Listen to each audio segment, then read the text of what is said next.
There are souls who do not merely look at the world, they absorb it in all its unfiltered, unbearable intensity. Vincent van Gogh was one of those rare beings. He did not paint what he saw, but what he felt, what pressed against his ribcage when no one was watching. To him, a wheat field was not just a wheat field. It was a living entity, breathing sorrow, beauty, longing. A chair, a sky, a tree. Nothing was neutral. Everything carried the weight of meaning. His hypersensitivity was not just emotional, it was existential. He saw the cracks beneath the surface of everyday life, and in doing so, carried more than a man was meant to carry. His paintings were not attempts to replicate reality. They were confessions. There is something tragic about someone who sees too much, not because the vision is flawed, but because the world around them insists on staying blind. Van Gogh moved through life like a ghost who hadn't yet died. He was present, yet never fully received. People encountered him, but they didn't meet him. His attempts at connection often ended in rupture. Misunderstood friendships, failed love, misread intentions. Even among other artists, he was seen as too intense, too unstable, too much. And yet, all he longed for was a shared humanity, a moment of emotional clarity between two minds. His letters to Theo were filled with longing, not only for brotherhood, but for recognition, a need to not only be seen, but understood. That he turned so much of his isolation into luminous art is a testament to his resilience. But behind every starry night, every sunflower, there was a man who could not find a home in the world. He lived like someone in exile, not from a country, but from a shared emotional language that no one around him spoke. Antonin Artaud would later write that Van Gogh was suicided by society. In that phrase lies an accusation and a lament. Artaud saw in Van Gogh not madness, but a rare and painful clarity. A visionary who became unbearable to a society terrified of its own reflection. Van Gogh's sensitivity, instead of being treated as insight, was diagnosed as illness. He was institutionalized, ridiculed, and ignored. But what if his madness was not a sickness, but a reaction to the sickness of the world? What if his sorrow was not weakness, but a heightened response to an age incapable of tenderness? Artaud's argument reframes Van Gogh entirely, not as a man who fell apart, but as a man torn apart by a world too brutal to accept the beauty he offered. In this view, Van Gogh becomes not a cautionary tale of mental illness, but a martyr of perception. His suffering was not self-inflicted, it was societally administered. Still, despite the crushing weight of isolation, Van Gogh continued to create, desperately, feverishly, as though painting could save him from drowning in a sea of indifference. Each brushstroke was an act of defiance, a refusal to become numb. His art was not just expression, it was survival. But that survival had limits. How long can someone carry the world's emotional residue without disintegrating? How long can you scream in color without someone answering back? Van Gogh was not undone by failure, nor even by rejection, but by the silence. The silence of a world that looked at his art and saw madness, instead of a man begging to be known. To see as he saw was to be perpetually undone, by beauty, by pain, by the inability to look away. And in the end, what killed him was not the world's cruelty, but its indifference. A vision too wide, a heart too open. That's how you die from seeing too much. When Antonin Artaud wrote Van Gogh, the man suicided by society, he wasn't offering a gentle critique. He was issuing a thunderous indictment. To Artaud, Van Gogh's death was not a result of internal madness, but of external violence. A world that could not tolerate a soul that saw too clearly. Artaud had his own brutal history with institutions and understood what it meant to be crushed under the label of insanity. So when he looked at Van Gogh's life, He recognized something more than a tragic artist. He saw a prophet, someone whose visions were too immense, too uncontainable for a society built on denial. Artaud believed that Van Gogh's so-called madness was a byproduct of clarity, a piercing awareness of the suffering, the absurdity, the beauty, and the horror embedded in existence. In a world that anesthetizes itself with distractions, a man who cannot look away is condemned not for being broken, but for being awake. Clarity, in Artaud's view, was not enlightenment. It was torment. To see the truth is to be burned by it. Van Gogh, like a mythic figure, stood at the threshold of the sacred and the profane, absorbing everything with no shield. He was not delusional. He was hyper-real. And that kind of lucidity doesn't make you powerful. It makes you vulnerable. It rips away all illusions, all comforting lies, and leaves you staring at the raw machinery of life.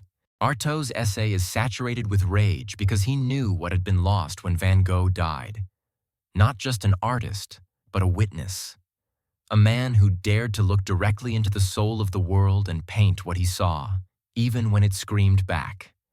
And society, instead of listening, handed him over to the mechanisms of psychiatry, the isolation of institutions, and ultimately, to silence. He wasn't protected. He was erased. There is something terrifying about the idea that lucidity can be pathologized. Artaud forces us to question, what do we mean when we say someone is mad? Is it a genuine detachment from reality? Or is it an unwillingness to submit to its deceptions? Van Gogh did not live within the safe boundaries of consensus. He inhabited the wild, unlit corners of human experience. He could not pretend that the world was fine when it was bleeding. He could not conform to a society that measured worth in productivity, not sensitivity. To call him mad was easier than confronting the possibility that he was right, that his despair was not dysfunction, but insight. Artaud's fury comes from the knowledge that Van Gogh was sacrificed, not because he failed to understand life, but because he understood it too well. His was not a failure of the mind. It was a triumph of perception that cost him everything. And what do we do with such people? We isolate them. We analyze them. We reduce them to diagnoses, to footnotes in psychiatric manuals. Artaud's essay is a cry against that reduction. He saw Van Gogh as a mirror, one that reflected not the disarray of a single man, but the incoherence of a society terrified of feeling too deeply. In that mirror, the image is not madness, but suppressed truth. Van Gogh's breakdowns, his erratic behavior, his suffering, none of these were signs of a broken man, but of one who refused to numb himself. And in a numb world, that refusal is dangerous. Artaud's voice echoes through the decades to remind us, perhaps it is not Van Gogh who was insane, but us, for needing him to be. Because if he wasn't mad, then what excuse do we have for closing our eyes to the world he tried so desperately to show us? Henri Nouwen, a priest and thinker profoundly attuned to the human heart, offered a vision of pain that wasn't something to be hidden or fixed, but something to be lived and through which others might be healed. In his work, The Wounded Healer, Nouwen speaks of a paradox, that it is precisely our brokenness, our bleeding places, that give us the capacity to love deeply, to connect meaningfully. When applied to Van Gogh, this becomes a haunting and beautiful framework. Van Gogh was not just a man in pain. He was a man who tried to transform that pain into beauty, not for himself, but for others. His letters to Theo were filled with yearning, but also with love. They held nothing back, as if each word could build a bridge over the chasm of his own despair. He never stopped trying to reach out, even when no one reached back. That persistent gesture, that insistence on expressing beauty amid darkness, is the mark of someone who was, in Nouwen's terms, unconsciously ministering to the world. Van Gogh's paintings were not cries for help. They were offerings, acts of love wrapped in color. He painted with urgency, as though he knew time was running out, as though each canvas was a life raft for someone else who might be drowning too. His fields were on fire with emotion, his skies twisted with longing. There is something spiritual in this, not religious perhaps, but sacred. He did not retreat into bitterness or nihilism. Instead, he turned his torment into sunflowers, into cafes glowing under starlight, into portraits vibrating with human fragility. That transformation, that refusal to let pain rot into cynicism, is what makes Van Gogh something more than a tragic figure. He was a silent healer, one who tried to give others what he himself never fully received: solace, recognition, belonging. In this light, his life becomes a kind of gospel written in oils and canvas, telling us that even shattered voices can sing. Nouwen often spoke of the necessity of embracing our wounds, not as obstacles to wholeness, but as the very path toward it. In Van Gogh, we see someone who lived this reality long before Nouwen ever put it into words. He painted through his afflictions, not after them. There was no healed version of Van Gogh waiting to emerge. There was only the man who, in his broken state, found ways to elevate the ache into transcendence. This is what makes his story so unbearably human. He was not an artist who painted to escape suffering. He painted to understand it, to offer it shape, and possibly redemption. His art becomes a liturgy of longing, a sanctuary for those who've also walked through nights darker than themselves. And in that act of creation, there is communion, not in the religious sense, but in the human one. A mutual recognition between souls who have known sorrow and still choose to create. Yet there's a cruel irony here. Van Gogh gave beauty to the world, but received so little back. He painted light, but lived in shadow. He offered intimacy through brush and ink, but was met with misunderstanding, distance, silence. And still, he persisted. That persistence is what Nouwen might call grace. Not the sweet, polished grace of hymns and stained glass, but the messy, exhausted grace of someone who keeps showing up even when everything inside says don't. Van Gogh's legacy, then, isn't just his art. It's his heart. A heart that kept bleeding color into a world that didn't ask for it, but needed it desperately. He may never have seen himself as a healer, but in every trembling star, every swirling night sky, he left behind a balm for future wounds. Proof that even the most fractured among us can become vessels of light. There is a tragic irony in Van Gogh's life that becomes unbearable the closer one looks. A man who gave the world some of its most beautiful images could not, in the end, find refuge within them. His paintings are full of light, movement, wonder, but he was not spared the darkness. This disconnect between what he gave and what he lived is perhaps the most heartbreaking aspect of his story. It's tempting to believe that beauty heals, that the act of creating can redeem the act of suffering. But Van Gogh's life suggests that this is not always true. His art was not a shield. It was exposure. With every painting, he peeled back a layer of himself, revealed his rawness, his longing, his weariness. He wasn't hiding in his work. He was screaming through it. And the silence that followed that scream is the silence that eventually consumed him. What happens when you pour your soul into something and the world shrugs in return? When you offer it everything and receive only indifference? Van Gogh's struggle was not just financial or medical.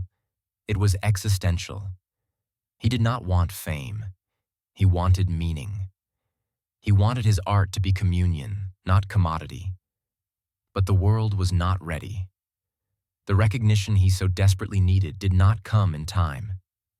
And without that echo, without someone to say, "Yes, I see what you see," even beauty becomes a burden. His colors, so alive, so full of trembling emotion, became reminders of what he could not grasp. Belonging, peace, internal rest. Beauty in his hands was not escape. It was confrontation. It showed him again and again what the world could be, and what it stubbornly refused to become. And that contrast may have broken him more than solitude or poverty ever could. In Van Gogh's paintings, we see a soul that did not give up easily. That's what makes his end so devastating. He was not weak. He endured. He survived breakdowns, rejection, exile. He created prolifically, obsessively, with a fire that refused to extinguish. But there is a kind of exhaustion that goes beyond the physical, an exhaustion of the spirit, when the gap between what one gives and what one receives becomes too wide to cross. He tried to turn pain into beauty, and for a time, he did. But beauty did not return the favor. It did not soothe him. It did not fill the void. And so we are left with a terrible question. What if art isn't enough? What if the very thing we turn to for meaning becomes the mirror that reflects our aloneness back at us? Van Gogh didn't lack passion. He lacked a place to rest it. He was not defeated by failure, but by the absence of resonance. And here lies the most painful truth. Sometimes, loving the world too much is the thing that destroys you. Van Gogh did not paint because he wanted to capture the world. He painted because he wanted to give something to it. He loved it deeply, irrationally, obsessively. But love unreturned is its own kind of death. His life is not simply a tale of mental illness or artistic struggle. It's a meditation on the cost of feeling everything too deeply. He believed in beauty, in connection, in light. But believing wasn't enough. The tragedy is not just that he died, but that he died still trying, still reaching, still hoping that beauty might save him. And when it didn't, the silence that followed was not only his, it was ours too. A silence we continue to break every time we stand before one of his paintings and feel something move in us that we didn't know had a name. After the brilliance of Starry Night, after the letters, the hospital stays, the final painting of the roots, what remained was silence. A silence not empty, but dense with all that Van Gogh had tried to say. When Henri Nouwen spoke of suffering becoming a universal language, he was pointing toward this exact kind of silence, the one that lingers after pain has spoken its last word. Van Gogh did not leave behind a manifesto. He left behind color, movement, emotion, a visual vocabulary of the soul. And perhaps that is why his legacy endures, not as a conclusion, but as a continuation. His paintings are not relics of a life. They are transmissions, still active, still resonant. They whisper what Van Gogh could no longer say aloud. They hold the weight of a man who burned too bright to survive, but whose fire never truly went out. There's something sacred in the aftermath of Van Gogh's death, in how his work slowly began to reach hearts that had once ignored him. It's as if the world, finally catching up to his frequency, started to hear him, decades too late. But the silence he left wasn't one of defeat. It was a kind of invitation to feel more deeply, to see more clearly, to love more honestly. His absence became presence. Each time someone stands in front of the bedroom or wheat field with crows and feels something stir in their chest, a conversation continues. One without words, one beyond time. And this is the paradox of Van Gogh's story. Though he died believing his work had failed to reach anyone, it ended up reaching everyone. His tragedy turned into a communion across generations, across pain, across silence. And what is this silence really, if not a form of transcendence? Not the silence of forgetting, but the silence of awe, the kind of stillness that follows something sacred. Van Gogh did not get to witness this in life, but perhaps he felt it coming, like stars one can't yet see but knows are there. In a letter to Theo, he once wrote, "What would life be if we had no courage to attempt anything?" That courage was all he had. Even when the world gave him nothing in return, he kept attempting. That is the legacy he leaves, not just in pigment and canvas, but in the courage to keep reaching, even when no one is reaching back. The silence after Starry Night is not emptiness. It's the echo of a soul that gave everything it had, and in doing so, became something more than human. It became a message, a gesture of love that never stopped moving outward. So the question is no longer, why did Van Gogh give up on life? But rather, how did he keep going for so long? How did he continue painting, loving, writing, believing, in the face of relentless rejection and personal torment? That endurance is more miraculous than his end is tragic. And in that light, his death becomes less of a conclusion and more of a transformation. Van Gogh ceased to be a man and became a symbol, not of madness, but of the aching beauty of human vulnerability. He became the voice of the unseen, the unheard, the unloved. And in the stillness he left behind, we are invited to listen, not just to him, but to ourselves, to the parts we silence, the emotions we bury, the beauty we ignore. Van Gogh's final gift was not a painting, but a permission to feel everything, even when it hurts, especially when it hurts.